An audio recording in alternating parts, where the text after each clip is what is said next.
Hey everybody. Good morning from me. It's morning for me. It's not necessarily for all of you.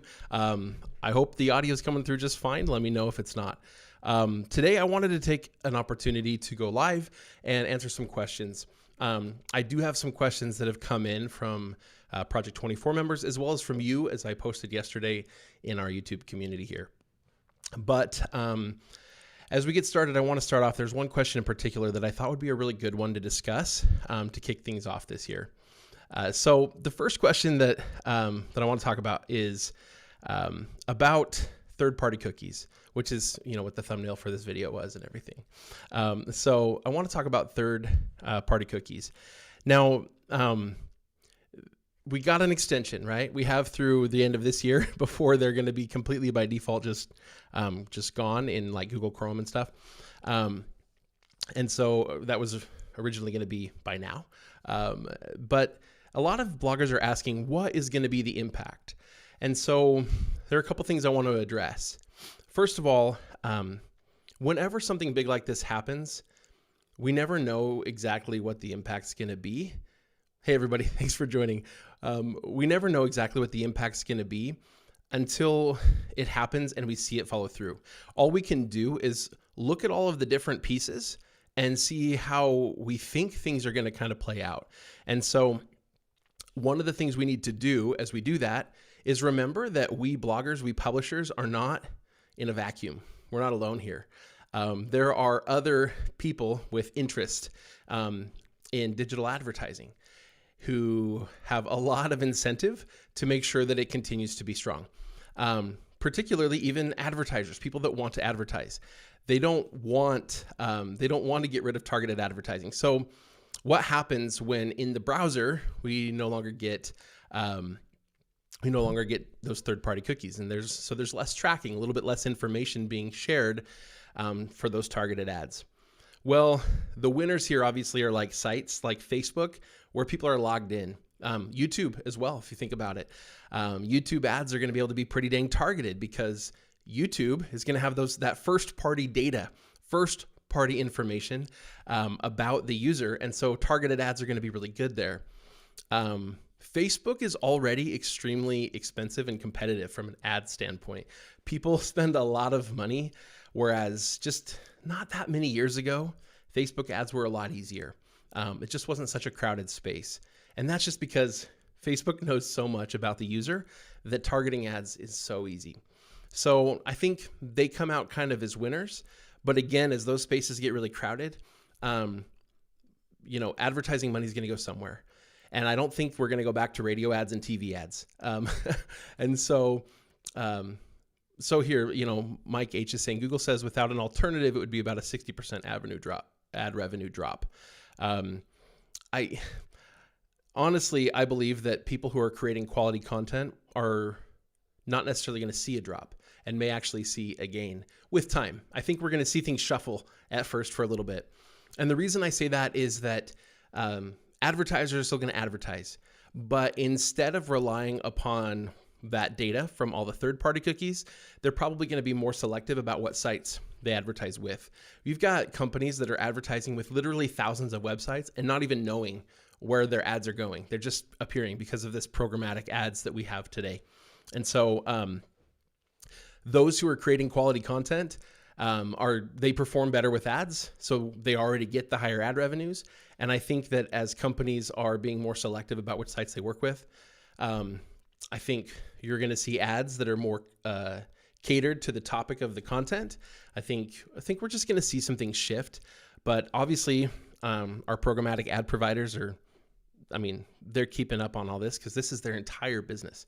So anyway, I definitely see some changes coming. Absolutely. It's not going to just be status quo. But what I also know is that we can worry about certain aspects of those changes and say, well, if this happens, maybe I'll lose. But the reality is there are so many moving pieces that'll have to kind of level themselves back out that in the end, we're not going to know 100% or even 50%, honestly, what's going to happen until it starts to happen. So that's my input there, right? That's my input there for what I think and what I expect. Anyway, I think it's a good discussion topic. I think it's an important one for us to be aware of. But also note that this is already happening. And so users are being made more aware of this. When you have that cookie consent bar, people can opt out of cookies already. People can turn it off at their browser. A lot of consumers don't understand much of this, and so they just leave it and they just click allow. But we're already seeing fewer and fewer users allowing the third-party cookies anyway. And so I think the adjustments are going to happen slowly. And then all of a sudden, when the browsers default to that, we're going to see a bit of a shift, and then we're going to go from there. Okay.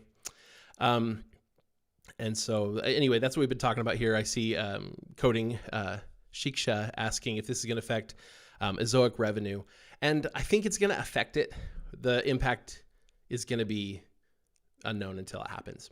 I think some sites are potentially going to see improvement, and other sites are going to get a decline. I think if we're creating, again, high quality content that's advertiser friendly already, meaning like the topics we choose, the language we choose to use, etc., that's already benefiting us. And so if we continue to do that, then I think that only helps us going forward. Again, we're not going to go back to TV ads. We're not going to go back to radio ads. And there's not enough room on logged in sites like Facebook and YouTube. There's not enough room there for all the advertising. I do think though that YouTube presents some really cool opportunities. YouTubers are becoming more and more influential in today's world, and a lot of advertisers haven't picked up on that yet. The smart ones have. And so anyway, people with YouTube channels with an audience have substantial influence over their audience. And so I think we're going to see more and more companies sponsoring channels. I think we're going to see programmatic ads continuing on YouTube, only to grow and become more competitive with time. All right. I'm going to go ahead and take my next question. This will come from the Project 24 community. I'm going to bounce back and forth. I let the Project 24 community last night as well know that I was going to be doing this today. So I think this is a great question for people to consider. Should I invest in one site and publish high quality content like crazy, like 2,000 articles, or should I diversify among 3 sites, publishing less on each one of them? This is an interesting one because I might have told you something different a week ago. I've always liked the big site because those getting the first 50,000 page views or even 10,000 page views a month on a site takes a certain amount of time. It's just harder to do. But then once you start to gain momentum, it feels super easy. We know what kind of content works, so we build from there, okay? But I just did a survey. I sent out a survey to Project 24 as well as to you guys on the YouTube channel and got a bunch of data back. And I've been analyzing it for a video that I'm planning to do here really soon. And what I saw was sites with around 100 to 200 articles on them were kind of in the optimal range of earnings per post, as well as earnings per 1,000 page views. Just the income kind of optimized around there. The page views per blog post kind of optimized around there. And then they start to taper off. Now, it's going to vary a ton from niche to niche. It's going to vary based upon the approach you take. I think that if you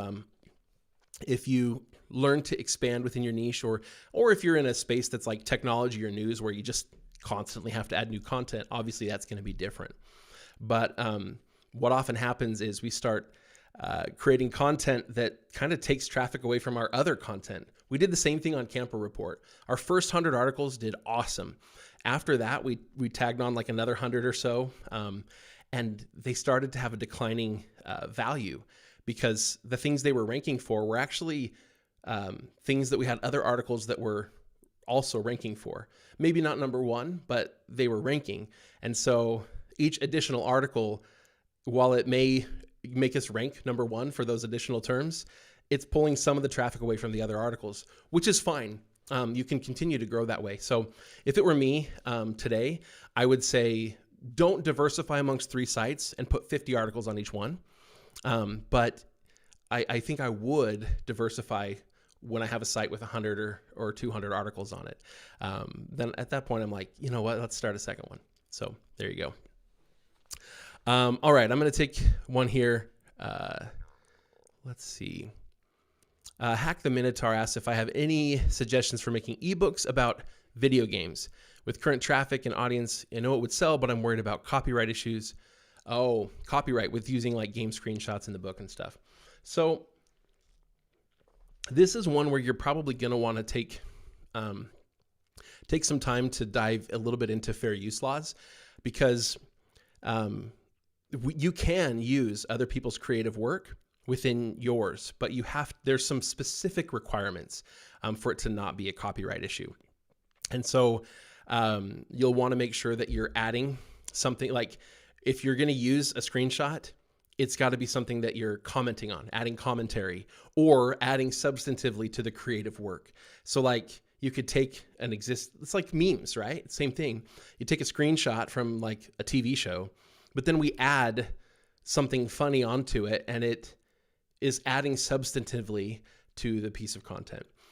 Likewise, if in your content, you're making it so that people wouldn't need to ever consult the original content because you've covered so much of it in yours, then that could be a problem. But in this case, again, you're using screenshots to illustrate certain things. I think you're going to run into no problem from a copyright standpoint.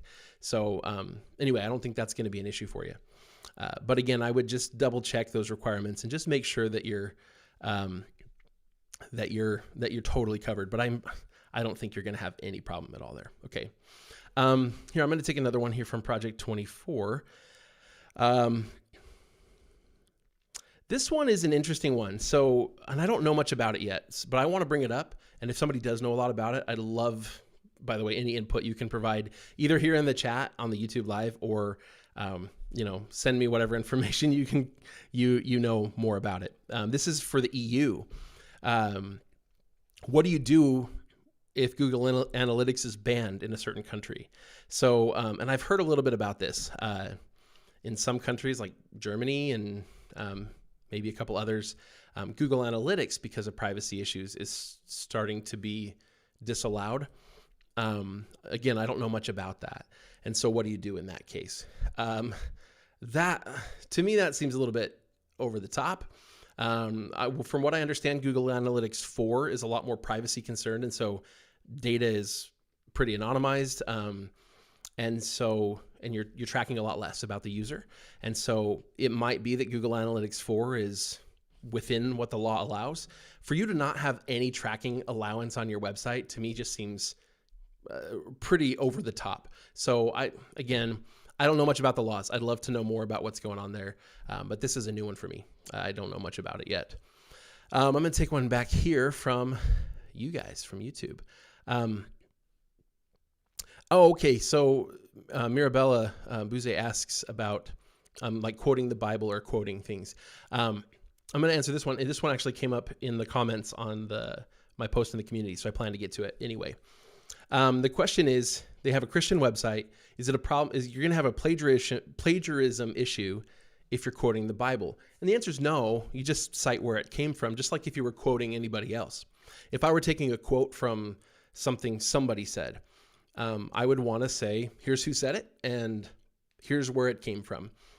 You don't have to cite it in like MLA format or Chicago or any of those. This isn't an essay here or a research project. But if you quoted like, Romans 8:28, right? You would quote the verse and then you would write Romans 8:28, and then which Bible translation did you use? So you might just say NSV Bible. And then, that's a sufficient citation for a Bible verse. It's known enough that people are going to be like, oh, okay, it's from the Bible. And so there you go. That's how I would handle it, and you're not going to run into any plagiarism issues. I saw another one here. Okay, this one, Trekkers asks, can you comment how a highly technical site, like an engineering site, might be different from kind of our day-to-day sites? Yeah, we get these kind of questions a lot because we build a lot of sites around hobbies, which are awesome because pretty much any hobby you can think of, there's some group of people that are interested in it. And there are a lot of people who want to research it, even if they're never going to end up doing it. They want to learn more about it and consider doing it. And so oftentimes they end up being just really, really easy topics to make sites about. With something like engineering, you got to consider what the audience is going to be. And this is going to be true of like coding and just all sorts of technical sites, but also sites about professions, right? And so, and by the way, our legal site, our Patent Rebel site, is kind of along these same lines. So one is we have to consider who we think our audience is going to be. Where is there an audience for this? So if it's engineering, am I targeting people who want to become engineers? Am I targeting actual engineers and trying to help them learn some new best practices and cool techniques and this and that? Am I targeting people that need engineering services and helping them find the right services? You may choose to create content around each one of those, but when you write an article, you want to keep in mind who it is that you're targeting. And so, I mean, otherwise it just kind of muddies the waters, right?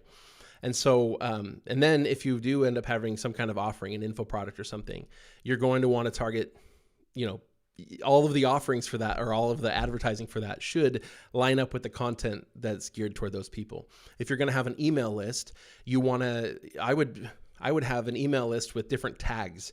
And so, I might have an email opt-in form on certain articles that are geared toward people that want to potentially become engineers. And so they're, students or high schoolers or something like that.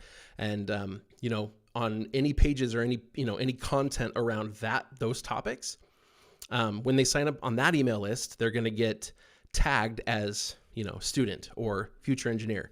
And then when I send out emails, I can target those groups. And so you're just going to want to, you could do the same things, obviously, in a hobby niche or anything else, right? But I think it becomes particularly important in those because it seems to me that those groups are often a little bit smaller and are maybe not doing as much of their research on the internet. The groups of people who are looking for a profession are often pretty big, but the groups of people who are engineers who are looking for new best practices online versus taking whatever continuing education classes are offered by the local university or their employer. When I was an engineer, I didn't search the internet for I might have a specific question, but I wouldn't search the internet for continuing education opportunities, that sort of thing. Okay, all right. I'm going to take another one here. I've already got my next one here from the chat that I'll answer in just a minute. But I'm going to take this one from the Project 24 community, from Derek. What do you see as the 1 year and 5 year-ish plan for income school? That's a great question. We do have plans, and we don't. It's often hard to project out anywhere near 5 years. But here's where I see things right now. In sort of the 1 year time frame, the plan here is to really solidify everything that we have and try to kind of fill in the gaps. So we just recently launched, Nate from the Channel Makers YouTube channel. He's part of our team. We're all one team here. But he teaches YouTube and he does a fantastic job and he drives a ton of the YouTube stuff we do here. And we worked on this YouTube system. He had all these great ideas and we put it all together and we created this YouTube system. And to me, I feel like finally we have something really, really useful for people that want to learn YouTube that while it's not perfect and there's still things to iron out, it's really, really good. And what it helped me understand was that on the blogging side, we have these 60 steps. And at that point, you're kind of like, all right, I've written some articles. I have a site. I have content on it. And here you go. Just kind of keep doing that stuff. Oh, and by the way, we'll give you some other courses on monetizing and a course here and there on battleshipping. So what to do when your content's getting to be a little bit more aged, how to analyze it. We'll give you a course here on EAT so that you can learn how to build authority. But very little guidance or direction on when to do each one and how they fit into the overall picture. And I'm like, that's crazy. we have this YouTube system that just lays it all out perfectly. So no matter where you are on your YouTube path, you have somewhere to go. And so I'm rebuilding the blogging system.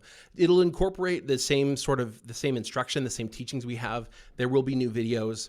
There are some things I want to improve about how we teach search analysis that I feel like that structure provides for.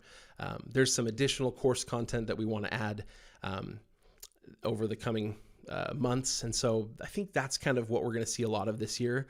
I also, one of the things that we want to do company-wide is, company-wide, we're still a small team, guys. But one of the things I want to do is I want to start reaching out a lot more to other people in our industry. Income School spent a lot of time, because we started out with an approach that was a little bit, it seemed a little bit different than what most people were teaching about SEO, particularly things like link building, keyword research. Our approach to those things, some of those early videos we made, and I just basically made a new version of one of them, seem a little bit like they kind of put a little bit of pressure on sort of the status quo. And because of that, people kind of treat us as a separate thing. And the reality is, most of what we do, most other SEOs who really think about it open-mindedly would say, yeah, actually, that's good. I just don't talk about it that way, or I don't think about it that way. But our techniques and our tactics and our strategy for building up a blog is very effective. And so I want to build upon that, but I also think there's a lot more opportunity for us to be collaborating with other people and learning from each other to help grow our industry in a good way. Frankly, I'm really, really, really, really sick of people who build up websites simply by scraping content from other websites. I got a bunch of questions recently on YouTube, people saying things like, well, how do you protect your site from getting scraped by people just using Ahrefs to find, your high quality content on a site with no domain authority? I'm like, well, first of all, that how frequently that happens is pretty infrequent, especially considering how public we are about most of our sites. And so while that's an issue, it's not one I worry about. It's not one I have a lot of control over, but I don't know. I think we need to help change more and more people's mindsets and help people take a better approach to that. Now, so more collaboration, I think in positive ways, I think would be really beneficial. In the 5-year time frame beyond that, it's hard to say for sure. I see us continuing kind of in those paths. I see us really just solidifying our course content at first. But I see us starting to reach out more, to be more engaged, I think, in events around the world, potentially doing some of our own. I see us really trying to solidify the tools that we have, but not becoming a software company. I don't think that's really the direction we're going. We're an education group. I also see us building out our portfolio and maintaining one. So, in the past, we built up some sites really big, and then we're like, okay, we need some new sites. And then we sold everything. I don't foresee that happening again. I want sites at every stage of the process. I want a brand new site at any time. And I want a 3-year-old site at any time. We need everything in between. That way, it just makes testing and things a lot easier for us to do. We have Project 24. We have you guys on YouTube. We ask questions a lot, but we need to be able to try out more stuff on our sites. And I think selling off all of our sites at one time, I would have liked to keep at least one of them, just to have a good testing ground on a site that already has levels of traffic to where we could get good, quick results. So I think enough on that, enough on Income School for now. But beyond that, where we go over the next 5 years, it's kind of unpredictable, because I don't know what the blogging industry looks like in 5 years.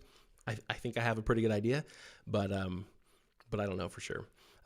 To be fair, I also think that you're going to see YouTube become more and more prominent in internet marketing. So there's that.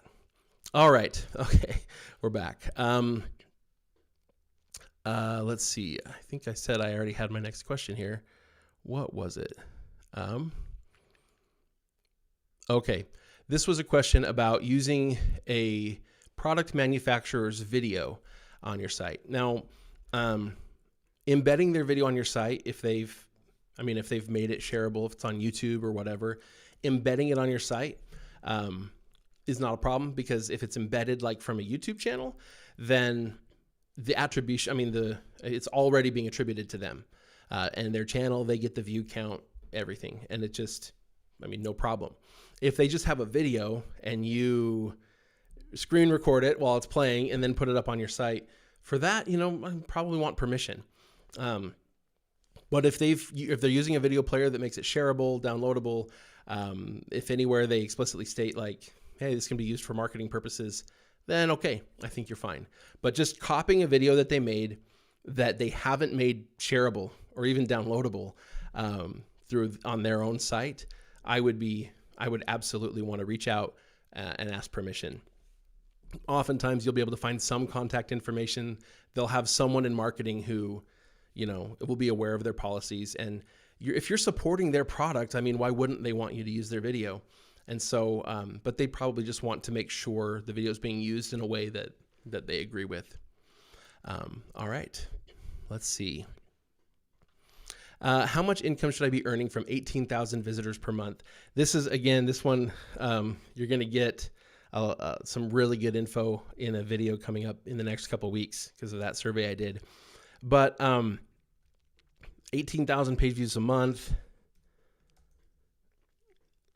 What we're seeing is, RPM or EPMP. That's internally we call it EPMP. It's earnings per milli or per thousand page views, and that just kind of helps us level it out. So you gave me page views.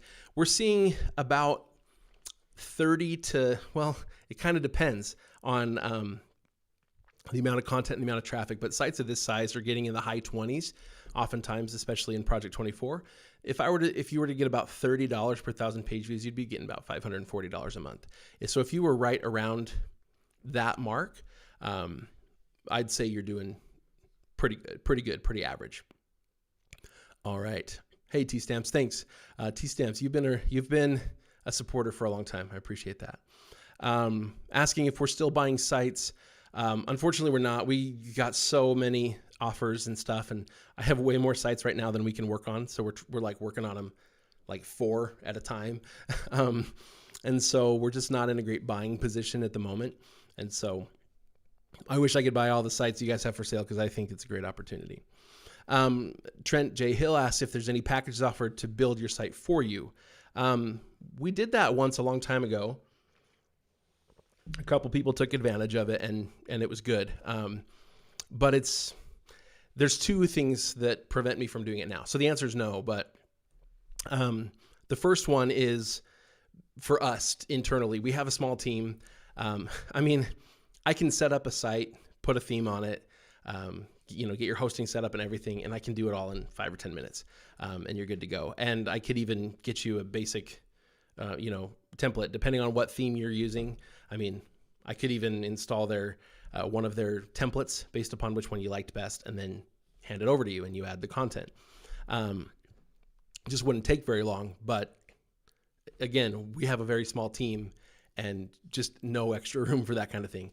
But the second reason, and I think the bigger reason, is that you need to learn it. There's a learning curve with WordPress.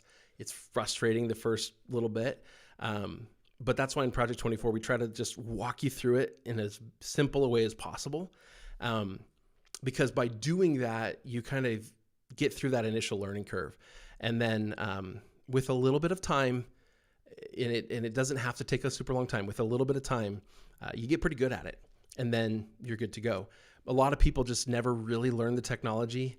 And so it's just always going to be a struggle. So I think there's just a ton of value in learning how to manage and maintain your own website. I still learn things all the time, by the way, about hosting. I still learn things about WordPress, things I didn't know about, different types of plugins and things that are out there, and kind of how it all works and how it all fits together. Every time I think like, I got this, I know all this, and then I learn something new. So just something to keep in mind. I think it's worthwhile. This one's from Project 24. How much interlinking would you recommend doing per page in a cluster? And so this is talking about topic clustering or siloing, or however you want to talk about it. And they're a little bit different, but they're kind of mostly the same. And I don't totally like build unique total clusters and silos. I do think there's room for interlinking between them, which a lot of people would say, no, don't ever do that. Anytime that it makes sense to link to another article, I'm going to do it. But this is asking, 4 to 5 links per article. Should I be linking to 4 or 5 other posts, or how many? And really, I don't want to create links that don't feel natural. In like a response style post, 1,000 words or something, it might make sense. You might easily be able to link out to 1 or 2 articles, 3 articles every time. But there might be some articles where whether it's a response post or a staple post, you're really kind of covering a topic superficially. But then what you're doing is you're introducing like several other topics that each merit their own post. And so in a response post, let's say you have 3 to 5 subheadings, and each one of those is really a big enough topic that you're going to write a whole post about it. Well, in that case, if I have 5 subheadings, I'm interlinking to 5 other articles every time. And so it's going to vary a little bit from post to post, but I think that, yeah, probably 3 to 5 links per post on average is going to make sense. If I write a long post, like it's a staple post, but it's meaty, and I'm covering a topic in like great detail. Let's say like on Income School, I'm covering a topic like WordPress hosting. Okay. I might have another article that talks about, cloud hosting versus shared hosting versus dedicated server. And that's its own article, but that's part of web hosting. And so I'm going to link to that. And I might have, in that big meaty post, I might have 10 other resources I want to link out to. And that one meaty post is kind of the big central pillar of that whole cluster. I think that's okay to have more links. But again, we're not going to want to go crazy with that every time. So we just got to kind of use a good judgment. But yeah, I think 3 to 5. 3 is probably on the low end of what I would do for the most part. Bruce Loveless is asking WordPress. Much of your information is geared toward WordPress. Will you ever offer advice for those of us who are already set up long-term for a non-WordPress site? Most of what we teach, yes, it's kind of built on the assumption of WordPress. That's what we instruct people how to do. It's what we use and what we still recommend. But most of what we teach, especially from a content standpoint, is still 100% the same if you're on any other platform. How we pick topics for our content, how we build, how we structure the site in those, silos or clusters, or interlinking between articles, and all of those other things are all going to be entirely the same. I wouldn't do anything any different. And so I don't know if I would, I don't know if I'm ever going to start crafting content for other platforms, specifically like addressing those other platforms, just because it's not what I'm doing. But I think if you can learn the platform specific things from people who do, and then you can learn the content specific things from us, and I think you're going to be just fine. Coding Shiksha asks, can we become a millionaire in blogging by just earning from ad revenue from companies like Azoic? Yes, absolutely you can. I won't go into a lot of detail. I got an email recently from a Project 24 member who in the last 2 years has increased his income dramatically to the point where the value of his sites are worth well over $2 million in the last couple of years. He'd been doing blogging for a long time before that, or for at least a couple of years as kind of a side thing, a hobby. Never thought he was going to be able to do anything real big with it. And he joined Project 24, learned a bunch of stuff. He came to an event we had and learned and incorporated it all, and he's just doing amazing. Anyway, totally can happen. Totally does happen. I think you have to be wise with your money, and I think you have to put in the work, but absolutely. Actually, several, if we were to look at the value of their sites specifically, but also when we look at the amount they're able to save and invest over time, there are several Project 24 members now who are definitely millionaires now because of the sites they've been able to build. All right, I'm going to take another one here from Project 24. I'd like to know your personal perspective on creating a small membership site and managing it yourself. Would it take too long to manage it? Is it worth it? And knowing what I know, would I do it again? Yes, I like membership sites. I think in some ways, I prefer them to some other types of info product, but I probably wouldn't start with one. So there's a lot to be gained by offering consulting in your niche. We started it off by doing, we created some course content.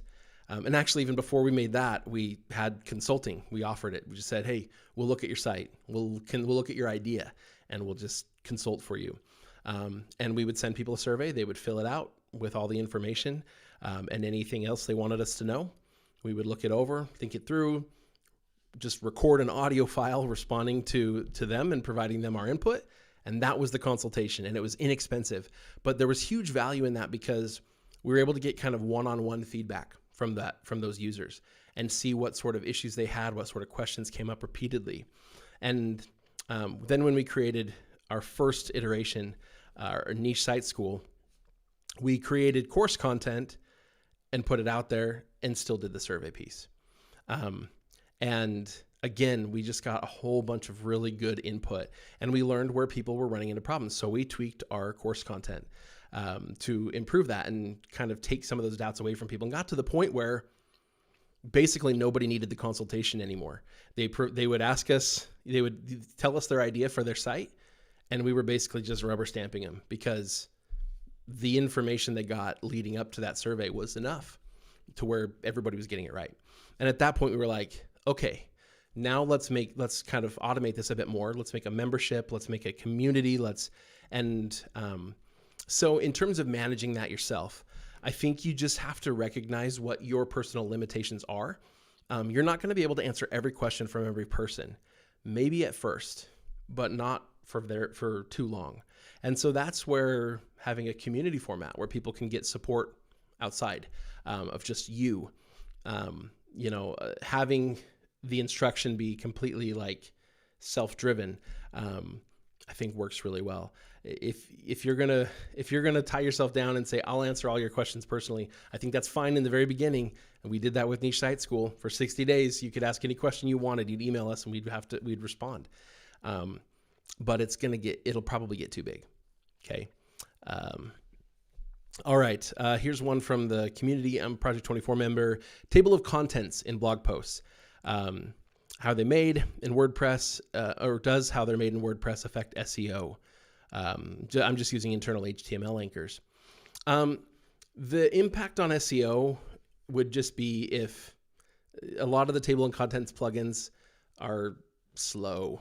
They slow things down, and they don't have to. Using HTML anchors, just fine. I think that's a great way to do it. One thing I do like about some of the plugins is they allow it to be sort of hidden and people can click and it'll open the table of contents. Again, you could build that yourself and it's probably going to be load faster than using the plugins. But there you go. No, I don't think they're going to have a negative impact from an SEO standpoint unless they just dramatically slow down the page load. And where they're often at the very top of a post, just remember if they're at the top of the page before people have to scroll, like on desktop, that is going to be part of those core web vitals ratings. And so if it's a little bit slow loading and it's part of that, it could end up being the largest contentful paint. And if it loads kind of slow, then your LCP score goes way down on those blog posts. I've seen that, by the way, with ads as well. People who, if your ad block, your ad placement is like in the same kind of block as your first paragraph and there's not like a featured image at the top, well, then that paragraph and ad load are all part of the same piece of content. And the ad is made to load after the content. And so the LCP score just plummets. So I saw that happening on someone's site and that was interesting. You wouldn't want to do that. I got a question here if there's going to be changes to the Acabado theme. The one they asked for was to use built-in font options rather than the Google Fonts API, which is one of the recommendations from Google. Since it's really funny, it's their font API that is slow, so PageSpeed Insights recommends that you don't use it.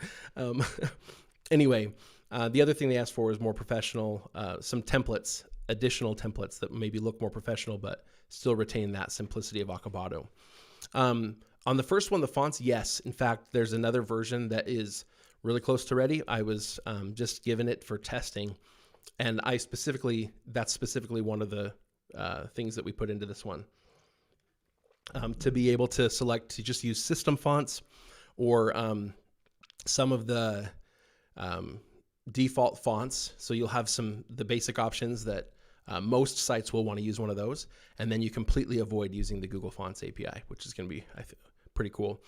With that, we're seeing scores right back up to where they were when we first created the plugin.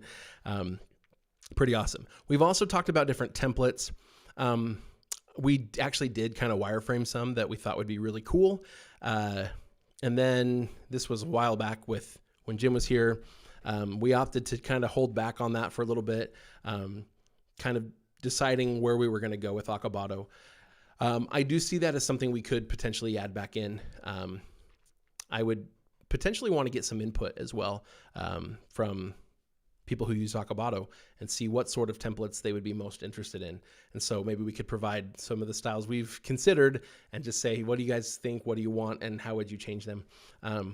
But yeah, for various different types of sites, we wanted to create different homepage layouts that would kind of make your site a bit more versatile.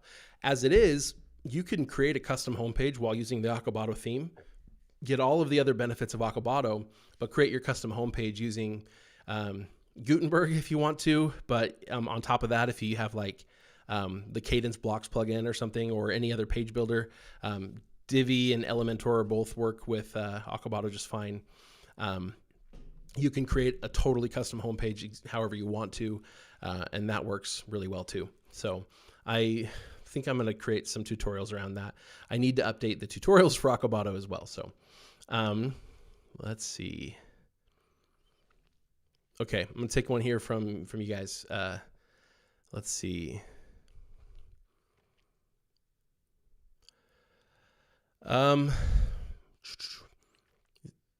You started a professional like work-related website. How were you planning to monetize it?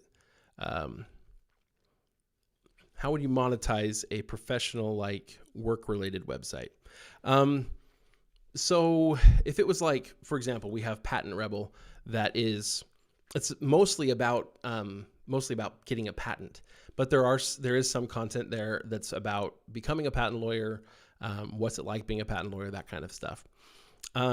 One, monetizing with ads is simple, as if you can get traffic, and particularly if it's a topic of value, like the people that are coming to look at it tend to be people with disposable income. It's a very clean topic, something that it's not going to be controversial, things like that. Ad revenue is going to be pretty good, and our ad revenue on that site does fine. Affiliate marketing, you're going to look for services. You're going to look for lead generation opportunities. So on a site like that, there are some legal services that help people with provisional patents. There are some legal services that help people with trademark and copyright, things like LegalZoom. So an affiliate program for those is a great way to monetize a site like that. In many different professional industries, there are going to be things like that. There's also going to be training that people are going to want or need. I mentioned before that a lot of times companies are offering the training, or local universities are offering the training, but I might have been a little too hasty on that. People are moving more and more to online and finding their own training. And so if you can make recommendations within a certain industry of courses that you could be an affiliate for. And then if it's a professional one, like learning a trade, learning a job, going to school for that, a lot of different school options, whether it's a university or a trade school, many of them will pay for leads. You might be able to do a lead generation sort of thing where you send, hey, these are people who are interested and they gave us their email address for you to reach out to them. Here you go. Here's some leads. So I think there the same kinds of ways. You could also make info products of all sorts of kinds, teaching various different things depending upon the profession. Question here about how Jim is doing. I chatted with him not too long ago. He's been doing really well. He's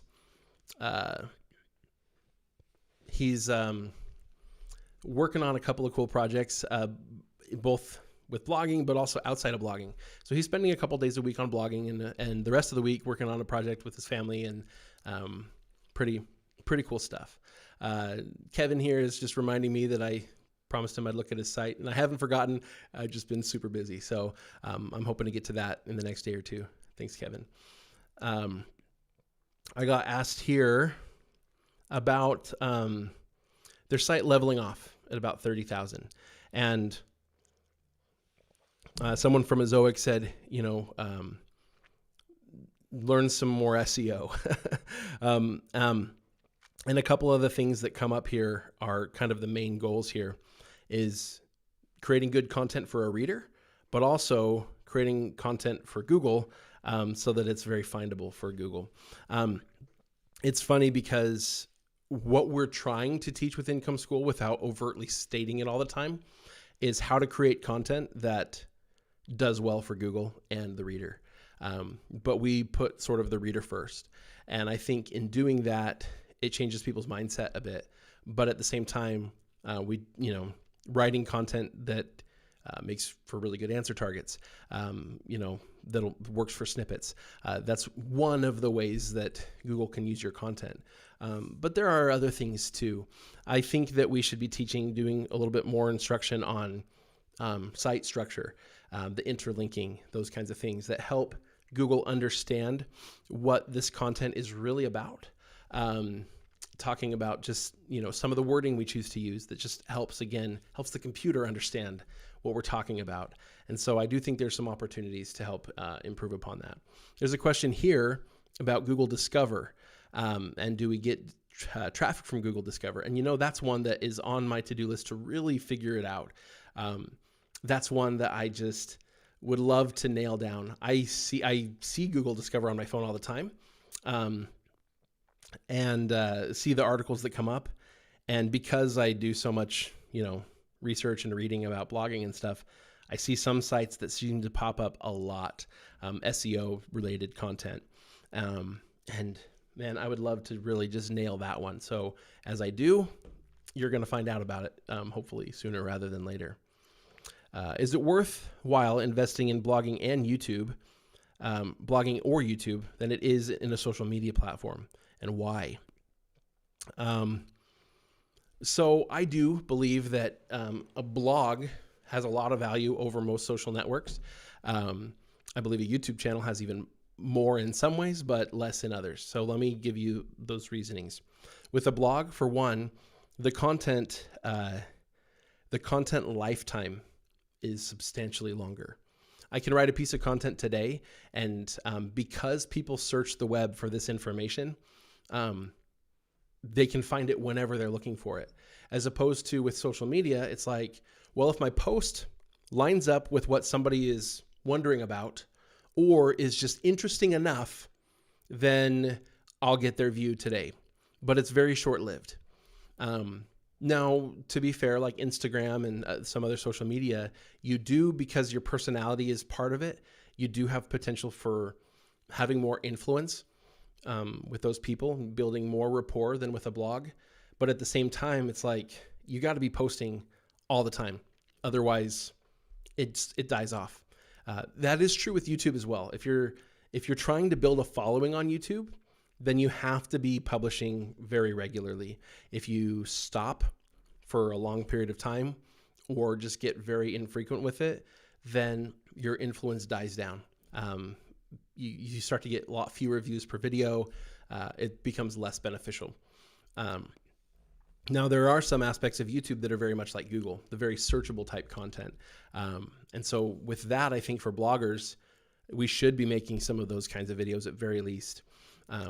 But that's the great thing there is whenever someone's searching for it, my content can be found and can have that influence at that point and earn me an income at that point. And so I don't have to try to align the content I'm creating with with what people are looking for right now at that moment. I can just put out the content, and I can do it. I can put it out in spurts. I can put out a whole bunch and I can leave it for a very long time and nobody cares.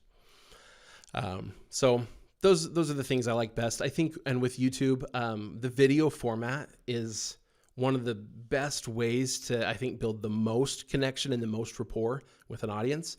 Has a very wide spreadability factor, but you can spread really well within an industry without having to have videos go viral.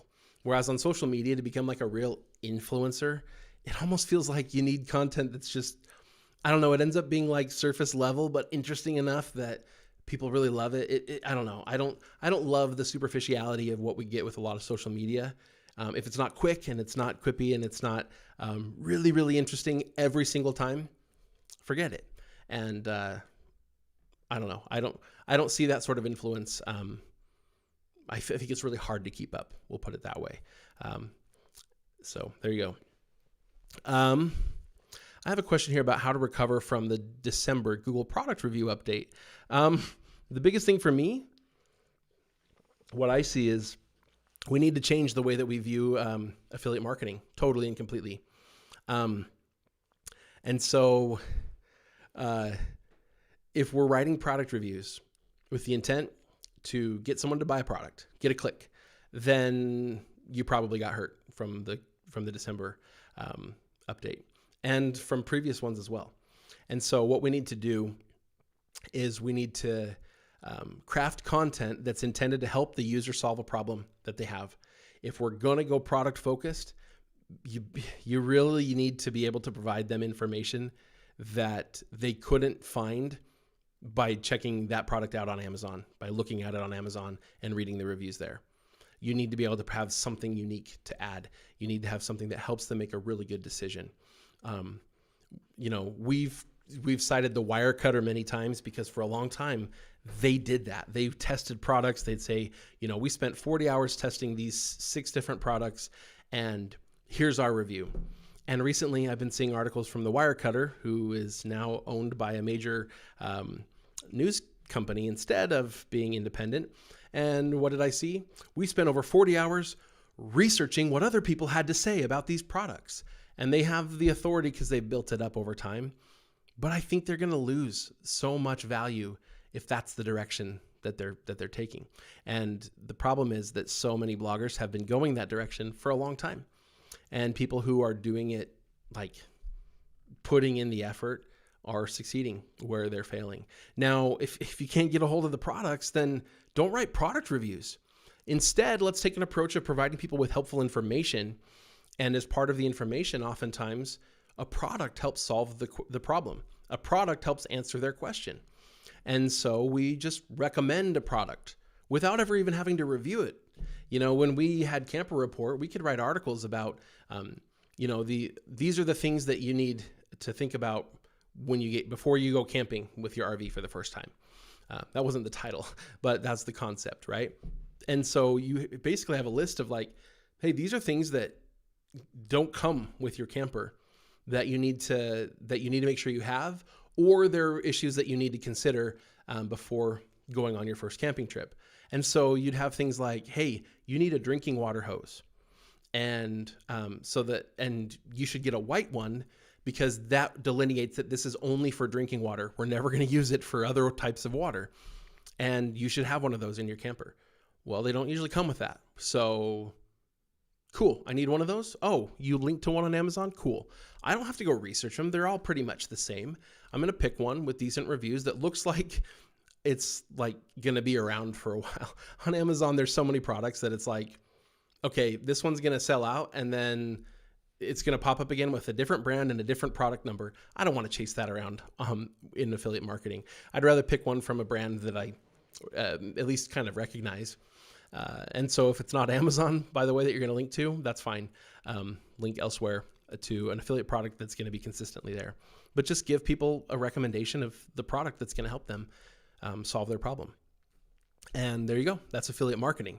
So there are multiple different approaches to affiliate marketing. Only one of them involves actually reviewing or comparing products. So keep that in mind.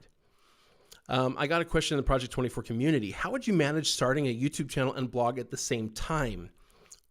Considering that, we've done it before and we don't recommend it, but if you want to do it, how would you do it? Essentially is the question. Well, there are really two different approaches I would consider taking. One is just from a time standpoint. If my time is pretty limited, what I'm probably going to do is I'm going to write like 30 articles before I publish anything on the YouTube channel. YouTube is just the video. It's just going to take, it's going to take more time than you think. And so if you're limited on time, I'm going to do that simply because with 30 articles, there's enough content there for it to start really kind of doing something. Whereas if I'm really slow on article writing, I write maybe one a week. Well, now it's going to take me 30 weeks to get to 30 articles. Whereas if I wrote 3 a week, I'm there in 10 weeks, right? And during that time, I'm learning the industry, getting to know everything really well, coming up with ideas for videos. And then at that point, it's like, okay, cool. Now maybe I'm going to get to where I'm writing an article a week, maybe even every other week, so that I can learn YouTube in the very beginning. The other approach is to start the YouTube channel and spend 3 to 6 months on it, learning just what works and stuff, and maybe even hopefully starting to build up a little bit of an audience. And then when you launch your blog, you have a rhythm with the YouTube channel, with the YouTube content, and you can start creating really good resources for that channel. And then we direct traffic from the channel over to the website, to the blog. And then you get this instant boost to the blog, instant credibility. You don't have to wait nearly as long. Those are the two different approaches I would take. Doing them at the same time, eventually you're going to be, right, doing them at the same time. But for starting, they're two such different skill sets. I think you really do kind of have to learn one than the other.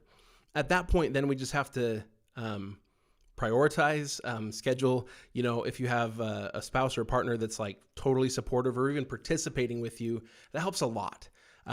Whereas if they're just like, oh man, why are you constantly working on that side project that's never going to make us any money? Then you're constantly being pulled away, and that creates a really tough environment for you to work in. So, and then prioritizing with a YouTube channel, if you're trying to build an audience on YouTube, consistency is key. We need to be able to publish probably weekly in most cases, or more often in the very beginning. And so you need to have that. And so if I need to put off publishing a blog post an extra day or two because I had to get that video out, well, the video was probably the priority. And so we just have to keep that in mind. But yeah, I mean, if you set it as your priority, you can do them both. They're just very different skill sets. And so you gotta learn them both. It's a lot to learn all at once. Okay. This question here, when should we apply Battleship on a fresh website? I wouldn't apply it until we say a year from when the content has aged about a year. And so if you started writing content on a site, usually in the first 2 or 3 months, you get a first kind of batch of content out. And even if you keep producing content, I'm going to let that content sit now for at least, after I'm done with it, another 8 or 9 months. By that point, we have a pretty good idea of where it's currently landed on Google. And so then we'll apply that strategy to that content. And then maybe I'll wait a couple more months and take sort of the next grouping of content and apply it to those ones. Now at that point, we said we're going to come back maybe every 6 months or every year, mostly because I don't want to be constantly changing every article. But the changes you make are going to affect the outcome in the traffic as well as in the rankings much more quickly than they did on a fresh site. Likewise, your site's been up for a year, you got lots of content, you publish an article, it might be indexing and ranking within a week or two, sometimes within hours. And so, at that point, it's like, oh, maybe even 3 months in, I could Battleship this content. So at that point, you just kind of get in a cadence of, maybe every 3 to 6 months, I'm just going to run the whole thing through my audit and see where I'm at. See what's changed and make a decision over what things you're going to change going forward. Okay, let's see. Wow. I still have a lot of questions from Project 24 members as well as from you who are watching. So I'm just going to try to get to at least a couple more. Here's a quick one I can answer. Will there ever be another business taco episode? That was a fun little thing Jim and I did a while back. If there's demand for it, let me know. If you guys want to hear a business taco, we do definitely have some business advice we could share that's specific for internet marketers. And the concept was kind of fun. One of us is eating a taco while the other one's like answering a question, and they have until the end of the taco eating to finish. We had to eat really slow though, because like a Taco Bell taco, little Taco Bell taco is like normally a 30-second thing, or maybe less, depending who's eating it. So, what are your methods for finding long tail response post article ideas? Do we use alphabet soup, or there's some advanced methods? Here's the thing. When it comes to finding topics, like, I really want you to start out using Google's auto suggest. I want you to use their, we're teaching in Project 24, a partial search methodology where you type in essentially half of a question, but leave the rest of it. And instead of just seeing what Google auto suggests, actually hit enter and do the search and see what the people also ask gives you. See what the other, searches at the bottom of the page provides you. And you're going to get a little bit of insight into the top types of specific questions people are searching on Google. And then the other thing I would do is I would branch out dramatically from just kind of the primary keyword. In our Project 24 search analysis tool, we have this partial search assistant. You type in like, okay, here's my site's about cycling. So I type in cycling, and I just have this huge list of questions, partial questions that I can type into Google, and then Google will give me just loads of topics. And as I go through that, I find like, I couldn't make it all the way through that list. I'd end up with 2,000 different ideas. And then now I have to take all of those and see what the competition looks like. There's just loads and loads of it. And then when you consider like cycling is the top level keyword, right? This is like the most generic one of the entire thing. What if I pick something even more specific? What if I'm wanting to talk about bicycle maintenance? And so, what questions are people asking about, bicycle tires or wheels, what are the questions around those? And so then we start doing that on these more specific aspects of it. Think about the types of questions people are going to ask when they're researching the topic, but aren't necessarily like, there are certain questions that are going to be asked by people that are learning about it. And then there are certain questions that are going to be asked by the people that are doing it. Well, more people are going to be learning about it than doing it, always. And so do some of those partial searches. And I just find that when I start going down those paths, I basically never run out. Now, once you've done that and you have a really good idea for what works and what types of questions are asked, at that point, I don't mind if you want to use a keyword tool that's going to provide you with a lot more of that information in a very clear and simple way. They're going to provide you with some of these top keywords and search queries and things like that. But you just need to have that foundation of having done it and seeing what types of things Google is showing, because those keyword tools for long tail stuff, their numbers are going to be way off. That's a statistical law. When they're dealing with a sample of the search volume of the search on the internet, they're dealing with a sample. That sample is going to be most accurate for the keywords in the middle of the bell curve, the ones that are searched the most frequently. Anything long tail is long tail. It's infrequently searched. And statistically, any sampling is going to be less accurate the farther out you go down that long tail. And so, bloggers who are trying to find long tail keywords are relying on those numbers. Don't rely on the numbers. But for ideas, they often do a great job. There are other tools out there that provide lots and lots of ideas. Again, just make sure that you take the time to think through them. Make sure that this is a reasonable question for someone to ask, as well as do your competition search, your analysis there. Make sure that the competition is reasonable for you. All right. Let's see. I'm going to try to take... All right, I'm going to take this one. Micah Goring asks, what's the best way to choose a niche for someone who loves to write but has no idea how to start a blog or what niche to start in? The most important thing for me is that the topic is something that I'm interested in. So if you love to write, you might be like, hey, I'm actually more interested in blogging than I am in any particular topic I could blog about. But there are probably other things that if you thought about it, you're like, I know a thing or two about that. Here's some questions you can ask yourself. Is there anything that family and friends tend to come to you for advice about, to ask you about?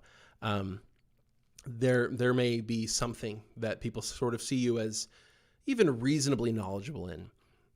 Is there something that maybe you don't have expertise in, but you're interested in and you want to learn more? If you really like writing, then are you interested in learning how to write and get published, or how to become a journalist, or those kinds of things? Is there, creative writing, that kind of stuff? There are plenty of blogs about that, but there's room. There's definitely room. Are there other hobbies and sports and activities of any kind that interest you? There are tons and tons of niches around the outdoors, whether it's hobbies in the outdoors or just the outdoors in general. You can go any which direction. And so just think about that. Are there things that you tend to know to this extent that people come to you for advice? Or are there things that you have a lot of interest in, or things that you have learned to do in the past and maybe you're not an expert in, but you know more than the average person? Those are good places to start. I don't usually like to start with, well, which one's going to make me the most money, probably? Because in the end, it probably won't make you the most money if you either have no expertise or not enough interest to gain expertise. I think that's probably key, probably most important. You can make money in virtually any niche. So there you go. And I'm going to take another one here. I never stick to just an hour. Sorry. Let's see. I do want to address this one. I got this question. Would I do an experiment where I produce 2 sites, same topic, same everything, except on one of them I do link building and on the other one I don't? Would I do that case study? The problem is, if I'm producing 2 sites on the same topic, now am I writing all of the same article topics? The only way that the two can be really like perfectly compared is if they're basically the same, but I wouldn't want 2 identical sites. That I don't think is a good idea. And so now what do we do? Well, we have 2 sites that aren't the same. Maybe they're in similar niches, but if they're not writing on the same topics, like one of them might have just stumbled into a lower competition, higher search volume, a couple of articles, and that's it, right? And so what we would need is a large scale study where we build 10 of each site. 10 with link building, 10 without, in comparable niches, so that they're similarly sized, and then we would need to look at a whole bunch of different variables to try to make sure that it was the link building that did the job. And in the end, I already know the answer, because what we teach in Project 24 is to build EAT when EAT is needed within a niche. And EAT is exactly what link building gives you, except the ways that we teach you to do it are the most effective means of building authority. And I've watched the videos from other people on YouTube that talk about link building as a major piece of what they do. And, they say, oh, here are the ways that most people do it, but here are some of my really, really cool ways to do it that I think are even better. And as I watch those, I'm like, well, we teach that. Oh, and we teach that one. Oh, and we teach that one. But we don't call it link building because it's not about the link. It's about the authority, and it's about the relationship with the person who ends up linking to you. And we end up getting the link, but I think it's important that we look at it that way. If I look at it as link building and I get myself interviewed on a podcast, to me, if I'm about the link, then just the fact that I got interviewed and I got the link, That goal accomplished. We're done. If it's about the authority, then I'm going to go onto that podcast prepared to blow their socks off. I'm going to go there. I'm going to know who's interviewing me. I'm going to have listened to their podcast at least a few times to understand the types of questions they ask, to understand kind of how things are on there. And then I'm going to go there with a message that I intend to get across. And what I'm going to come out with is authority and a link. It's a different outcome because I went in there with a different purpose. And so in the end, like, why would we do link building when EAT, what we do for EAT is most of the same practices, but with a better objective in mind. And so the outcome, again, is the same, only better. And most of the lower forms of link building that people do are a ton of work for a handful of links, and most of the links you're going to get are going to be very low value links. And so why would we put in so much effort for those things anyway? Anyway, there's my soapbox on that one. All right. I need to take this one too. This one is about answer targets. Would you write an answer paragraph when it's an article that you're going to make a video for anyway, because it's like a how-to and it's step-by-step, and maybe you're going to list out the steps in the article? Would you write an answer paragraph? And really, probably not. That's my answer to the question. If there's not a question being asked that you know, a paragraph would make sense to be the snippet, then no. In a how-to type search query, a listed step-by-step response is going to be a better snippet. And so if the subheadings of my article are these: step 1, this; step 2, this; or even just 1, do this; 2, do this, Google picks that up and that becomes the snippet. The video, as was stated in this actual question, the video itself is likely to rank faster and even potentially higher than the article. And so if you make the how-to video and publish it on YouTube, you embed it in the video, and then in the video description and the pinned comment, you link back to the article, then these are kind of linked back and forth together, then I think that's great. And you've written out the steps as your subheadings, and so now you have that opportunity in the snippet. Now, if there's a specific question that somebody might ask in one of those steps, right? Well, great. I might write an answer paragraph to answer that question, but it's not going to be at the very top of the post because it's not what the main article is about. But again, I might be able to win just a snippet and rank that article number 1, but for any search query where people are answering that question that came up in the process of that article. So that doesn't mean I won't ever write answer paragraphs, but it's not going to be at the top of the article because it's not really what the article was written for. I hope that makes sense. All right. So many awesome things here. Really, I love talking to you all. I really appreciate you all being here and supporting this channel. It's really been just a huge blessing in my life to be able to be in a position to help you. And so thank you. Thank you for supporting that. And I think that's where we're going to stop for today. I could keep going and going and going, and there are still more questions, even here from Project 24 members, as well as from you. But I appreciate, by the way, I really appreciate this community. I appreciate in the chat, some of you helping each other, answering each other's questions. So thank you for that too. And we'll see you all next time.